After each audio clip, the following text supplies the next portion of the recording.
여러분 기도 가운데 꼭 선교사들을 위해서 기도해 주세요.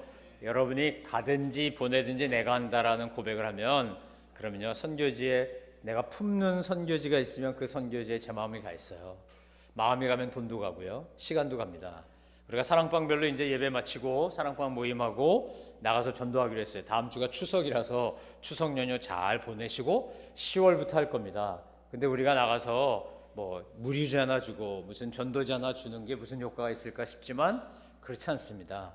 꾸준히 한 곳에 가서 우리가 복음을 전하면 씨를 뿌리고 물을 주는 것이기 때문에 효과가 납니다. 사실은 더 좋은 건 뭐냐, 사람 따라 스타일이 다르고 건강이 다르고 환경이 다르기 때문에 모든 사람이 다 노방전도를 할 수는 없지만 노방전도하는 게 나를 위해서 굉장히 좋습니다. 나를 위해서, 내 영혼을 위해서, 내 영성을 위해서 참 좋고요.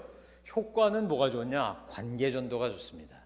여러분 살고 계신 지역, 그러니까 이 경기도가 아닌 분들은 제가 워낙 부탁 안 할 겁니다. 서울이라든지 강원도라든지 뭐 이런 분들 말고요. 경기도, 이 용인, 수원, 성남, 이렇게 광주, 이렇게 요 일대에 있는 우리는 교회가 이제 다음 주에 준비해서 여러분에게 추석과 그 다음 주에 나눠드릴 거예요.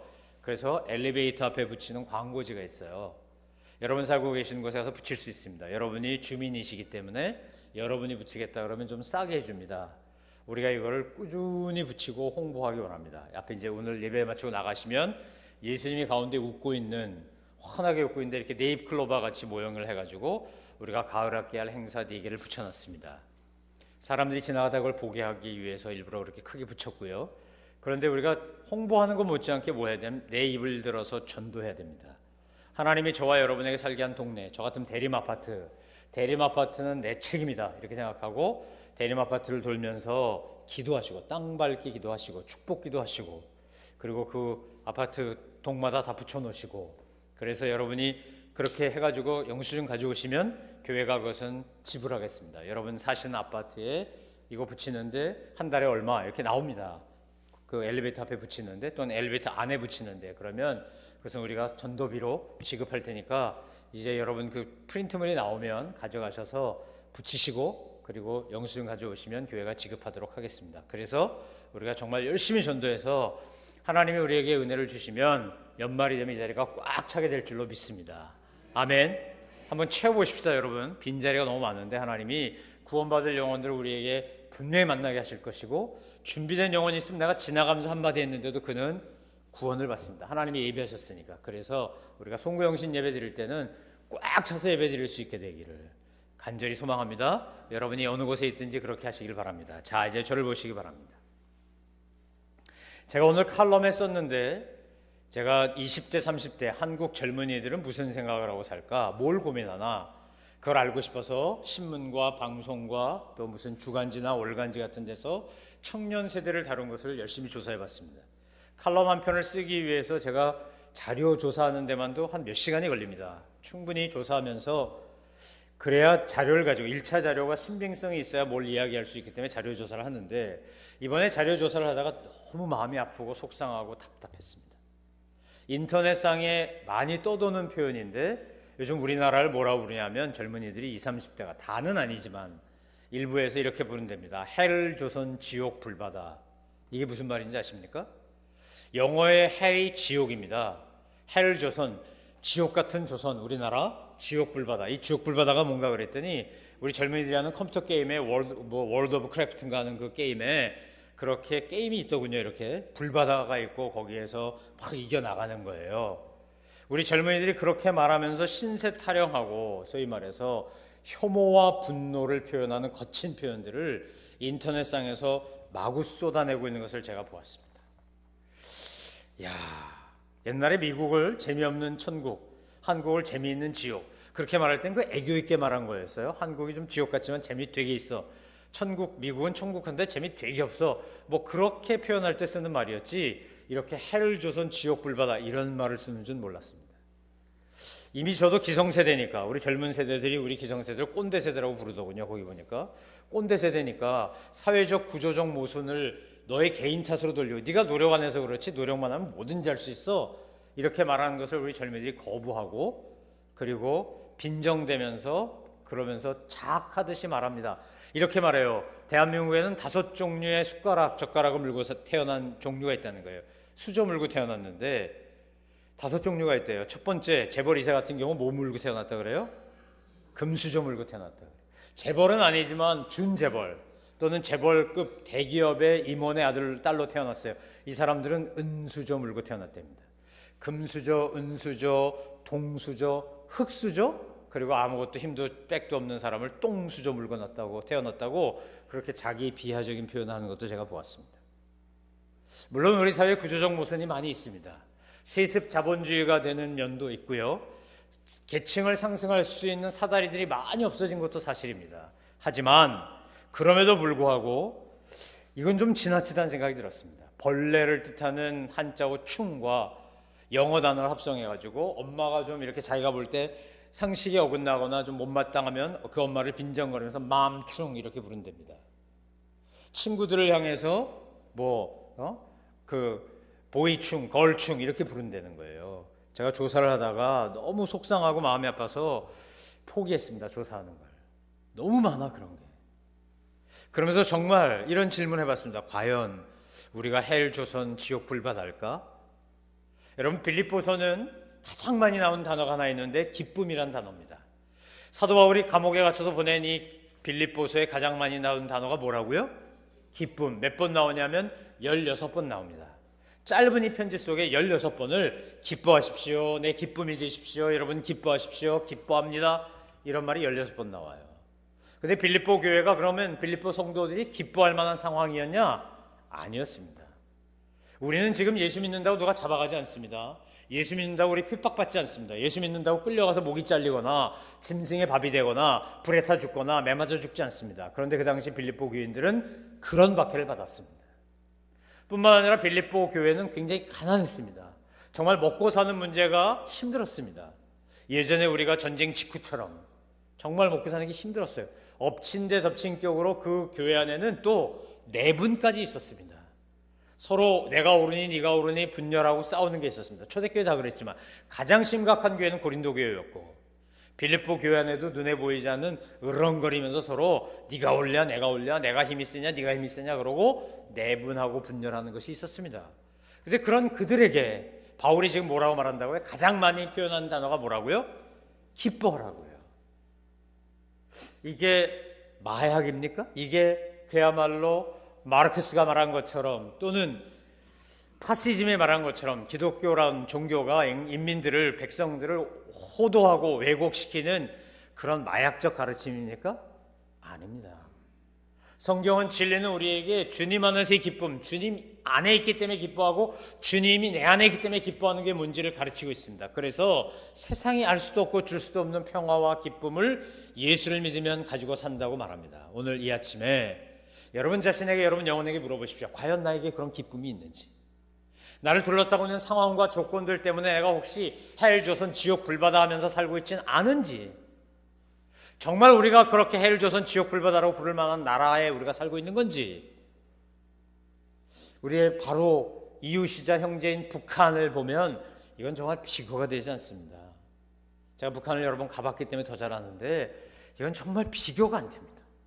우리가 살고 있는 이 땅과 북한 비교가 안 돼요. 캄보디아, 여기 선교사님들 나가 있는 나라들 비교가 안 됩니다. 어느 서울 대학생이 2000년에 쓴 것 중에 대한민국의 미래는 필리핀이다 이렇게 썼는데 지금 정말 그렇게 믿는 젊은이들이 많다는 게 가슴 아픈 일인 거죠. 필리핀이 우리나라보다 훨씬 잘 살았어요. 우리 6.25 때 도와줬어요. 전쟁 직후에 복구할 때, 서울을 회복할 때요, 장충체육관 그 사람들이, 그 기술자들이 와서 지어줬다고 제가 여러 번 말씀드렸죠. 그런 나라였어요. 그런데 지금 형편없는 나라가 되고 말았어요. 대한민국의 미래가 정말 필리핀일까요?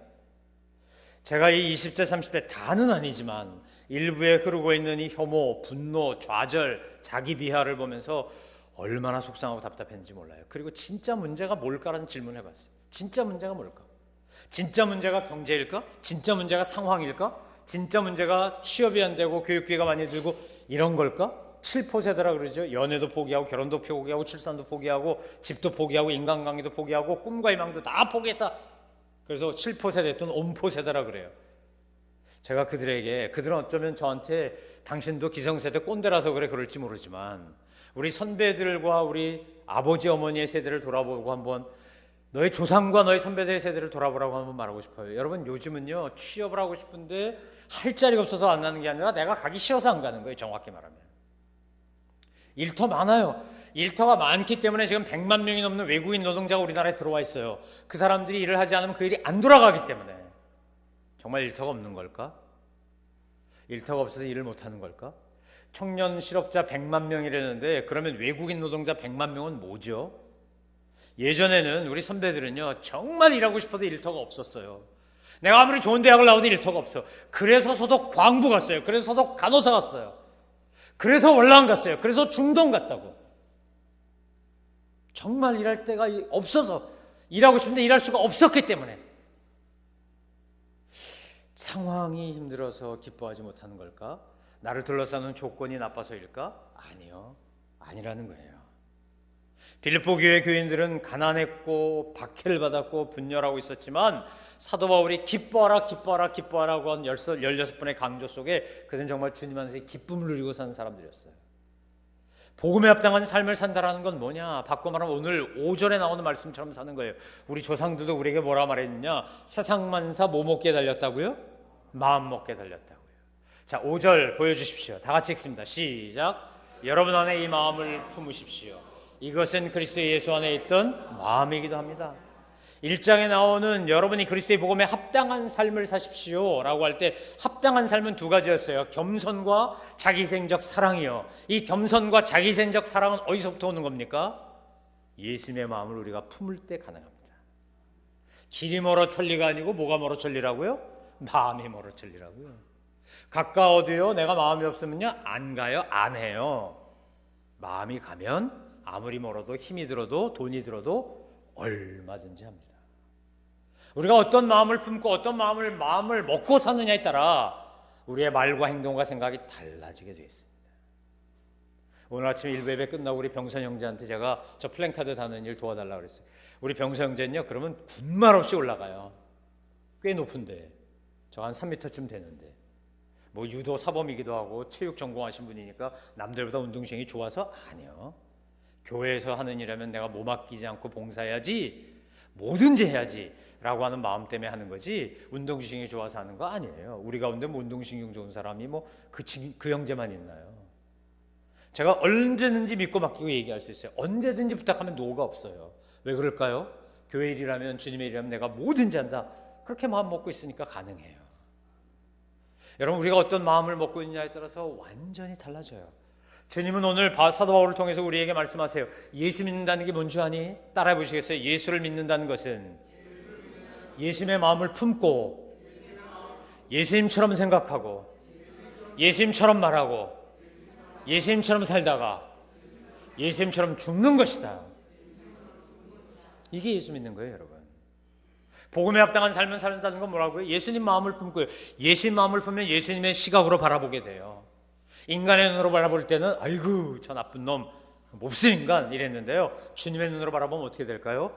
불쌍하고 긍휼히 여겨요. 왕따 당하는 삭개를 볼 때 내가 너의 친구가 될 줄 테니 내가 오늘 당신 집에 가서 유하고 당신 집에서 먹고 자겠소. 그렇게 이야기해줘요. 사람들이 머리채를 질질 끌고 와서 현장에서 가늠하던 여인 돌로 치고 죽이릴까 말릴까? 그런데 주님의 눈에는 어떻게 해요? 여기 다 죄인인데 누가 누구를 정죄한단 말인가?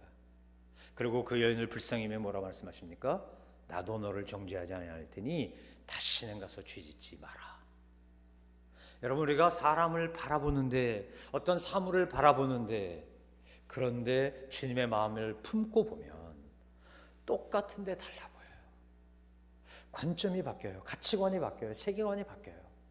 복음에 합당한 삶을 산다는 건 뭘까요? 겸손해지는 거예요. 자기생적 사랑을 하는 거예요. 제가 캐나다에 가서 살면서 배웠던 두 가지가 있어요. 야, 기독교 문화권에 이게 너무 강조되는구나. 다른 것보다 이게 제일 많이 강조돼요. 첫 번째는 뭐냐면 겸손이고요. 두 번째는 정직이에요. 미국이란 나라가 슈퍼파워를 자랑할 때는 언제인지 아십니까? 도덕적으로 문제 있을 때, 정직하지 않았을 때 최고의 자리에 있어도 물러날 때였어요. 여러분, 닉슨 대통령의 워터게이트 사건을 기억하십니까? 그건요, 대통령 선거하는데 이 공화당 쪽에서 민주당 쪽에 지금 대통령 선거 사무실에서 후보 사무실에서 무슨 짓 하나 알아보려고 도청한 거예요. 그걸 워싱턴 포스트지 기자들이 찾아가지고 파헤쳐가지고 도청 사실을 드러냈어요. 그 바람에 닉슨 대통령은 스스로 책임지고 물러났어. 적어도 자기 참모들이, 자기도 알았겠지요. 참모들이 저질렀던 부도덕한 일에 대해 책임지고 물러났어요. 그 이후로 미국은 더 승승장구했어요. 그런데 빌 클린턴이라는 미국 대통령이 모니카 루인스키라는 백악관 인턴하고 소위 부적절한 관계, 얼마나 변호사라 말을 잘 만들어. 그게 왜 부적절한 관계에 추접한 관계지. 집무실에서까지 별 희한한 짓을 다 하고, 그리고 스타 검사라고 하는 특별검사가 임명돼서 탄핵해야 된다 그랬을 때요, 미국인들이 다 용서했어요. 왜요? 나도 아내 있고 애인 있고 나도 남편 있고 애인 있는데 뭐 대통령이 좀 그런다고 뭐가 문제야? 저 대통령 하면서 우리나라 경제가 좋아졌어. 야, 살만해. 그리고 멀쩡하게 대통령직을 유지했어요. 근데 하나님이요, 그걸 보시고 어떻게 했습니까? 대통령 바뀌고 난 다음에 미국이 한 번도 경험해보지 못한 본토가, 그것도 자기네 아메리칸 에어라인이라는 민간 항공기에서 공격당해가지고 쌍둥이 빌딩 트윈타워가, 월드 트레이드 센터가 무너져 내리는 것을 경험하게 했어요. 그것뿐입니까? 나중에는 그 서프라임 모기지라고요, 이 신용불량자들한테도 막 돈을 빌려줘가지고 서프라임 모기지 사건이 벌어지면서 금융위기가 오니까 전 세계 경제가 흔들렸어요. 저는요, 빌 클린턴과 모니카 루인스키 사건 때 정직을 팔아먹었기 때문에 하나님이 채찍을 휘두르신 거라고 믿어요. 그래서 미국은 슈퍼파워를 잃어버렸어요. 초강대국이 아니라 이제는 G2가 되고 말았어요. 어쩜 G3가 될지도 몰라요. 여러분, 오늘 하나님 앞에서 우리가 왜 예수님의 마음을 품어야 될까요? 예수님의 마음을 품어야 우리가 진짜 구원받은 하나님의 백성이 되기 때문에 이게 진짜 예수님이 되는 거예요. 아멘. 그러니까 여러분은 힘써 뭘 품으셔야 된다고요? 주님의 마음을 품어, 예수님의 마음. 우리는 타락한 아담, 원래 하나님이 최고의 걸작으로 만든 아담의 후손들인데, 그 아담이 타락함으로 말미암아 우리는 아담의 길로 가요. 이걸 죄의 길이라 그래요. 원죄의 길이라 그래요. 자범죄의 길이라 그래요. 아담의 속성이라 그래요. 그래서 저와 여러분은 누구도 부정할 수 없는 타락한 본성을 갖고 있습니다. 창세기 3장의 선악과 사건은 뭔 얘기입니까? 하나님이 이 세상을 다 만드시고 말씀으로 만드셨는데 인간에게 유일하게 인간만 이렇게 만드셨어요. 인간만 핸드메이드로 만드셨어요. 그리고 그 코에 생기를 불어넣어 하나님이 걸작으로 만드셨어요. 제가 요즘 몸이 안 좋으니까 자꾸 탱탱 부어요. 얼굴도 울그락불그락하고. 갖다 눈이 조그만데 더 부으니까 여러분 절 보실 때 얼마나 답답할까? 제가 오면서 그런 생각이 들어요. 저는 잘 보이지만 여러분 얼마나 제가 답답하겠어요.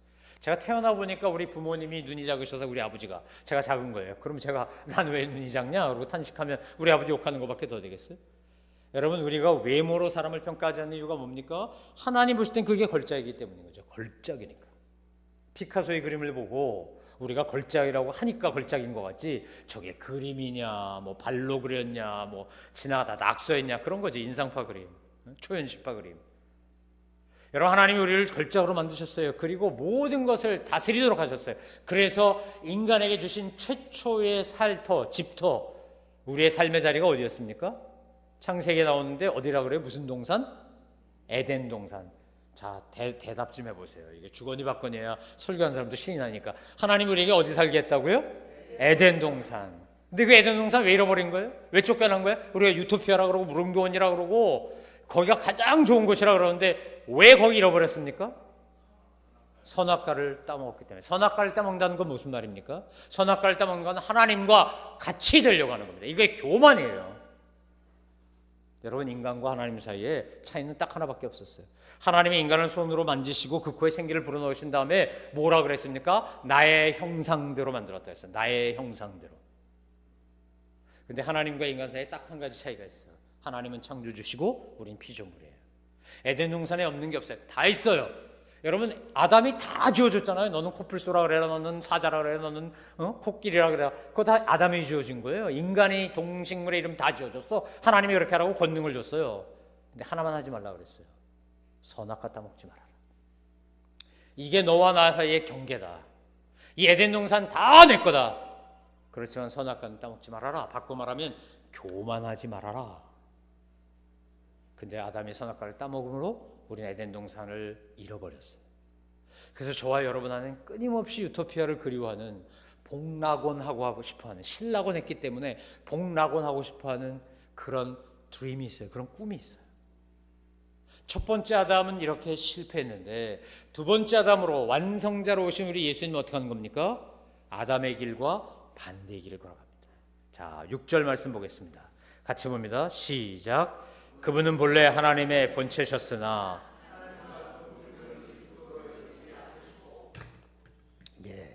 하나님과 뭐였다고요? 본체셨다고요. 근데 하나님과 동등됨을 기득권으로 여겼다고요? 여기지 않았다고요? 여기지 않았다고요.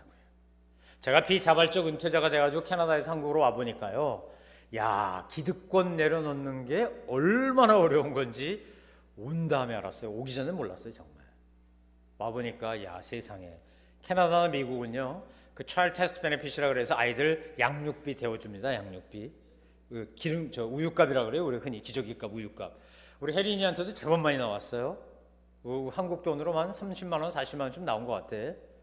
근데 여기 왔더니요, 캐나다 떠나서 한국 왔다고 그거 다 토해내래요. 그거 토해내느라고요, 얼마나 힘들었는지 몰라. 받아 먹을 땐 참 좋았는데 그걸로 교육적금 들고 뭐 우유값 내고 이러는 거거든요. 근데 이걸 다시 토하라 그러니까, 토해내라니까 캐나다 정부가 정책이 바뀌어가지고, 세상에 이거 토해내는데 얼마나 힘들어. 제가 거기 계속 살았으면 은퇴하면요, 노인연금 나와요. 한 160만 원, 170만 원, 150만 원 나와. 거기서 내가 아파트, 정부 아파트 들어가면요, 퍼센테이지로 돈 냅니다. 그러니까 큰 아파트에 있어도 돈 조금 내는 사람이 있고 작은 아파트도 돈 더 내는 사람이 있어요. 정확하게 공평하게 해줘요. 다 포기한 거 다 내려. 이거 아무것도 아니죠. 사실 주님에 비하면 내 노후, 우리 아이의 교육 문제 이런 거 아무것도 아니에요. 하나님과 본체셨던 예수님이 이 그리스도의 길을 걸어가면서 제일 먼저 선택한 게 뭐냐면 낮아짐이에요. 낮아짐. 내려움. 아담은 올라감이에요. 예수님은 내려옴이에요. 여러분, 우리가 예수님의 마음을 품는다는 건 뭐죠? 교만을 거부하고 겸손의 길을 가는 거예요. 전 저와 여러분이 그 주님의 마음 품고 사는 여러분 되기를 주의 이름으로 축원합니다. 어느 곳에 가든지 어떻게 하시라고요? 머리 되려고 하지 마시고 밑에서 섬기려고 하십시오. 상석에 앉으려고 하지 마시고 말석에 앉으려고 하십시오. 사람들에게 인정을 받으려고 하지 마시고 사람들을 섬기려고 하십시오. 그럼 하나님이 여러분을 높이실 수밖에 없어요. 사람들이 여러분을 높일 수밖에 없어요. 여러분, 한국은 유교 문화 속에 살아가지고요, 자꾸만 이 허례허식하고 드러내고 무슨 장하는 거 좋아해요. 동창회장, 향후회장, 무슨 부녀회장 이런 거 되게 좋아해. 여러분, 그런 거 말고 2인자가 되고 3인자가 되고 옆에서 섬기는 거 기뻐하시고 좋아하시는 분들 되시기를 소망합니다. 그러면 하나님이 높이세요. 그 낮아짐의 본래 모습이 뭡니까? 그 낮아짐의 모습 7절 같이 읽습니다. 시작. 오히려 자신을 비워 종의 형체를 가져 사람의 모양이 되셨습니다. 낮아지는데 낮아짐의 하이라이트는 뭐냐면 비우는 거예요. 아담은 더 가지려고 그래요. 더 가지려고 그래요. 아담의 일로 가면 더 많은 걸 가지려고 그래요. 그래서 부족해요. 제가 아는 분 중에도 홈쇼핑 중독자가 있어요. 이분은요, 얼마 틈만 나면 홈쇼핑 보고, 제가 보니까 포장지도 뜯지 않는데 또 사. 집에 쌓여있는데 또 사요. 그냥 사는 행위 자체가 좋아. 사면서 만족감을 느껴. 근데 여러분, 큰 삶의 위기를 겪어본 분들은 다 느끼는 거지만, 내 생명이 경각에 달리면, 내 목숨이 정말 달리면요, 내가 갖고 있는 모든 것들이 다 하찮아져요. 저희 작은 형수인 김한희 선교사, 김다솜 선교사가 병상일지를 카톡에 올리는데 어느 날 이런 내용을 올렸어요.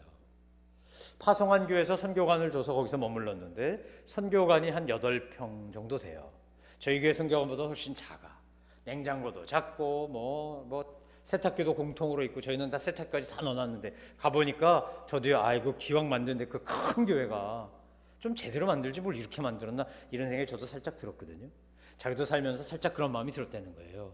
근데 한 80일 가까이 한 평짜리 병실에 있는 거죠. 6명이 있고 침대와 보조 침대 이거밖에 없잖아요. 냉장고도 같이 쓰고 세탁하고 일하는 것도 같이 쓰고 싱크대도 같이 쓰고 그 병동 다 같이 쓰고 한 방도 6명이 같이 쓰고 보호자까지 있으니까 12명이 같이 쓰고, 그러면서 반성했다는 거예요. 내가 정말 감사가 없었구나. 이 병실에 비하면 거기가 얼마나 큰 건데, 8배가 큰데, 근데 거기서 감사를 몰랐구나. 그 한 평짜리 병실에 거기에도 있을 게 다 있는 거죠. 침대도 2개씩 있고 먹을 것도 있고. 그러면서 하나님 앞에 회개하는 마음으로 감사가 부족했음을 고백하며 올린 글을 읽고 제가 얼마나 마음의 도전과 감동을 받았는지 몰라요. 여러분, 정말 자신을 비우지 않으면 감사가 없어요. 더 많이, 더 많이, 더 많이. 한국 사람이 얼마나 더 많은 걸 좋아하면요, 포스코에서 만드는 아파트 이름이 뭐예요? 더 샵이야. 더 샵. 한 반올림 하는데 더 반올림 해야 돼. 저 수지에도 어느 교회가요, 더 무슨 교회 이렇게 놨어요. 이게 TH 영어가 되면요, 이게 관사가 되고 정관사가 되고 하나밖에 없는 거예요. 하나밖에 없다는 거지. 한국식으로 하면 뭐예요? more, 더 많이, 더 이런 게 되는 거고요. 아담의 길로 가면 우리는 더 많이 가지려고 그래요. 더 많이 있으려고 그래요. 근데 예수님의 길로 가면요, 비워내기 시작해요. 비워내기 시작해요. 나누고 베풀고 비우고. 여러분, 우리가 빈 그릇이 돼서 믿음이란 빈 그릇을 준비해야 하나님의 은혜를 부어요. 근데 거기에 뭐가 꽉 차 있으면 부으실 수가 없어요. 여러분, 예수님의 마음을 품는다는 건 뭘까요? 첫 번째는 낮아지는 거예요. 내려가는 거예요. 높아지려고 하지 않아요. 두 번째는 뭐라고요? 비워내는 거예요. 여러분 안에 있는 욕심, 여러분 안에 있는 그릇된 욕망, 여러분 안에 있는 잘못되고 분노하고 혐오하는 악한 것들 다 비우시니 아침 되시기를 주의 이름으로 축원합니다. 비우셔야 돼요. 나를 비워야 내 안에 주님의 은혜가 채워져요. 주님이 우리에게 주시려고 그래도 내 욕심과 잘못된 것들로 꽉 차 있으면 주실 수가 없어요. 여러분, 오늘 비우는데 주님은 어떻게 비우셨다고? 예수님은요, 뭐까지 비웠어요? 종의 형체를 가진 것까지 비웠어요. 여기 선교사님들, 목회자들 붙어있지만 이분들도 먹고 살 게 없고 할 일이 없어서 저 나라를 갔을까요? 저 캄보디아 가고 새천양 사역하고 전 세계를 돌아다니는 우리 김명환 선교사, 이미 치과 의사예요. 서울대 치대 나와서 얼마든지 돈 잘 벌어 먹고 살 수 있어요. 부족하지 않아. 소강정 이성일 선교사 박사예요. 얼마든지 대학에서 강의할 수 있어요. 여기 있는 분들 다 그런 분들이에요. 미국에서 40년 기반 다 있어. 뭐 여기서 대학에서 강의하고 뭐 했고 부족한 거 없어요. 근데 이분들이 왜 저 자리를 간 거예요? 왜 저 나라에 가서 너무 더워갖고 얼음물에다 밥 말아 먹으면서 이게 선교사 밥이다 그러고 어느 사진을 올렸는데 제가 그걸 보고요, 뜨거운 곳에 있으면서 그 올린 분들 보고 참 눈물이 나더라고. 너무 더우니까 얼음에다가 밥 말아가지고 먹고 있더라고. 그러면서 붙인 이름이 선교사의 밥 이렇게 붙여놓은 거예요. 우리나라였던 칼 구출라프, 알렌, 헤론, 에비슨, 언더우드, 아펜젤러, 스크린튼, 그 사람들이 거기서 살 수가 없어서, 야, 옛날 조선이라 부르던 나라가 잘 살 거야. 그래서 우리나라 찾아왔습니까? 1910년도에 이미 포드가 자동차 만들었고요, 집집마다 수제식 화장실 있었고요, 우리나라 오니까 요강에다 담아갖고 획 갖다 버려. 너무나 길이 엉망이어서 가마를 타든지 지게꾼을 불러가고 타지 않으면 못 가. 풍토병 걸려서 자기 아이가 죽어요. 지난주에 여러분 보여드린 거 보셨죠? 애가 죽는다고. 그런데 종의 형체를 비워 사람의 모양처럼 이곳에 있는 조선이라 불렸던 나라에 있는 사람들을 예수님의 마음을 품으니까 그들이 너무 귀하고 소중해서 우리 선교사님들이 오신 거죠. 우리 선교사님들이 가신 거죠. 여러분, 여러분의 마음과 제 마음 속에 있는 게 정말 뭔가요? 우리가 교회를 나오고 예수를 믿는다고 신앙생활을 해요. 우리 안에 있는 마음이 정말 뭔가요? 우리는 누구의 마음을 품고 살고 있나요? 어떤 마음을 갖고 살고 있나요? 여러분, 세상에서 제일 힘든 게 뭔지 아세요? 이 못나고 열등함을 똘똘 뭉친 내 자아를 비워내는 거예요. 왜 허세를 부릴까요? 왜 허풍을 떨까요? 왜 과시할까요? 열등감에 사로잡힌 내 빈 마음, 속 껍데기밖에 없는 그 마음이 안 비워져서 그래요. 사도 바울이 뭐라고 말합니까? 내가 그리스도와 함께 십자가에 못 박혔나니 그런즉 이젠 내가 산 것 아니 오직 내 안에 그리스도께서 사신 것이라. 내가 육체 가운데 사는 것은 나를 사랑하사 나를 위하여 자기 몸을 버리신 하나님의 아들을 믿는 믿음으로 사는 것이라. 이게 안 돼요. 여러분을 누군가가 일터를 제공하고 일하게 해줘요. 정말 감사하세요? 내가 어떤 사람인데 이따 이런 날 대접하는 거야? 기분 나빠서 말이야. 그리고 그냥 기회만 되면 나를 긁어대, 나를 쪼아대. 정말 내가 스트레스 받아서 못 살겠어. 우리가 훨씬 더 많이 이러지 않냐 이 말이야. 정말 하나님의 은혜로 나 같은 것을 하나님이 이렇게 은혜를 주시는구나. 나에게 이렇게 복을 주시는구나.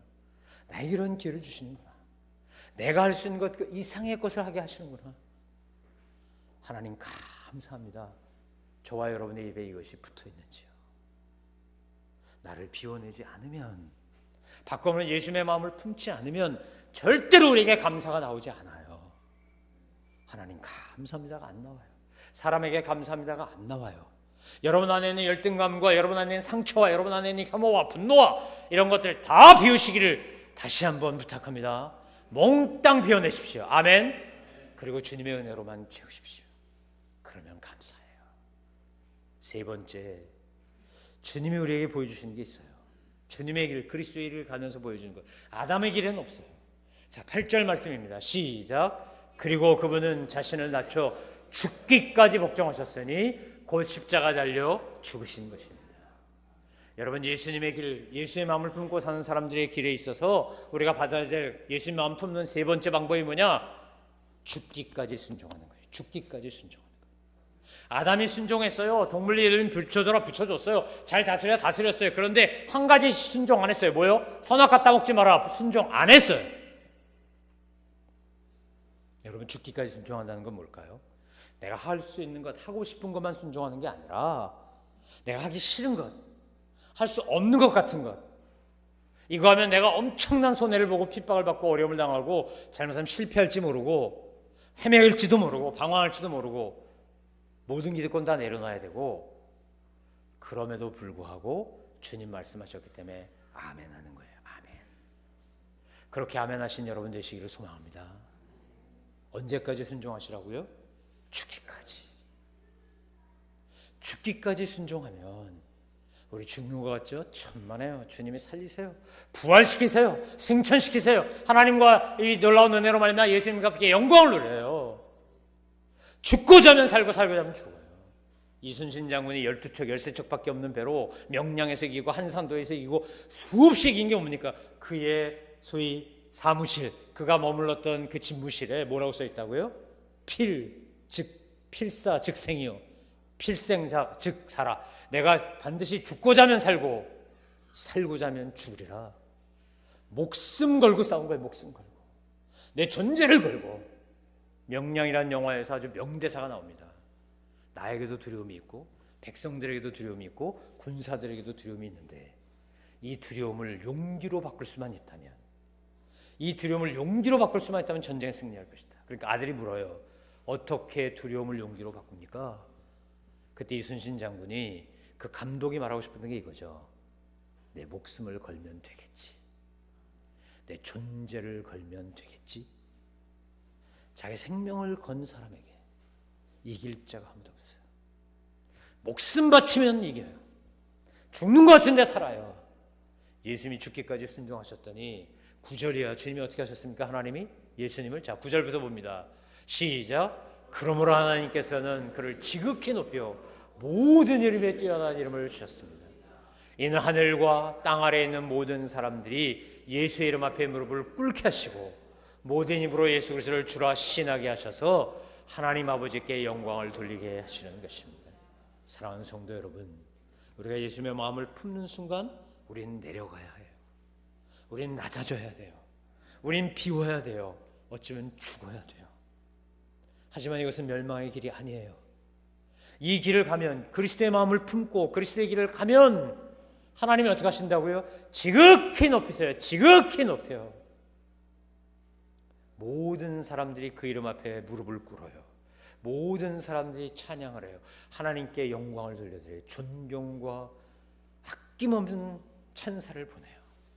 사랑하는 성도 여러분, 아담의 마음을 품고 살 것이냐, 그리스도의 마음을 품고 살 것이냐, 예수님의 마음을 품고 살 것이냐, 첫 번째 아담의 마음을 품고 살 것이냐, 이 선택은 우리에게 있어요. 오늘 성경은 분명히 우리에게 말합니다. 너희 안에 이 마음을 품으십시오. 여러분 안에 이 마음을 품으십시오. 이 마음은 곧 그리스도 예수 안에 있는 마음입니다. 주님의 마음 품고 주님같이 바라보고 주님같이 생각하고 주님같이 말하고 주님같이 행동하고 주님같이 죽어서 하나님의 영광을 누리는 우리 귀한 주님의 사람들 되시기를 간절히 소망하며 축원합니다.